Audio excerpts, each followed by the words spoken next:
এক লোক মোটরসাইকেলে করে অনেক বড় একটি ব্যাগ নিয়ে ইন্ডিয়া থেকে পাকিস্তানের বর্ডারে যেত। লোকটাকে দেখা মাত্রই পাকিস্তানের বর্ডার গার্ডরা তাকে সন্দেহ করে তার ব্যাগ চেকিং করা শুরু করত। অদ্ভুত ব্যাপার হলো সেই ব্যাগের মধ্যে শুধু বালি আর বালি, অন্য আর কিচ্ছু নাই। নিরুপায় হয়ে পাকিস্তানের বর্ডার গার্ডরা সেই লোকটাকে ছেড়ে দিত। লোকটা কয়েকদিন পর পর এই কাণ্ড করত, কিন্তু কোনো ক্রমেই পাকিস্তানের বর্ডার গার্ডরা তার ব্যাগ থেকে বালি ছাড়া আর অন্য কিছুই বের করতে পারতো না। লোকটার এই অদ্ভুত ব্যাপার স্যাপার দেখে পাকিস্তানের বর্ডার গার্ডরা লোকটাকে পাগল ভাবা শুরু করলো। এইভাবে চলে গেল অনেক দিন।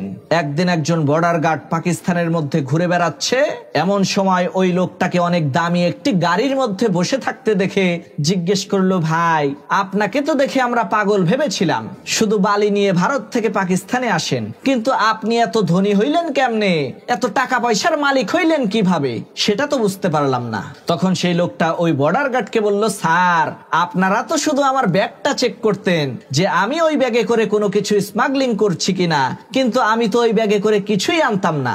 আপনাদেরকে ওই বালু বোঝাই ব্যাগ দিয়ে ধাঁধার মধ্যে ফেলে আমি প্রত্যেকবার একটা করে নতুন মোটরসাইকেল পাচার করে ভারত থেকে পাকিস্তানে নিয়ে আসতাম। এটাই ছিল আমার ধান্দাবাজি ব্যবসা। বিষয়টা আপনারা বোঝেন নাই।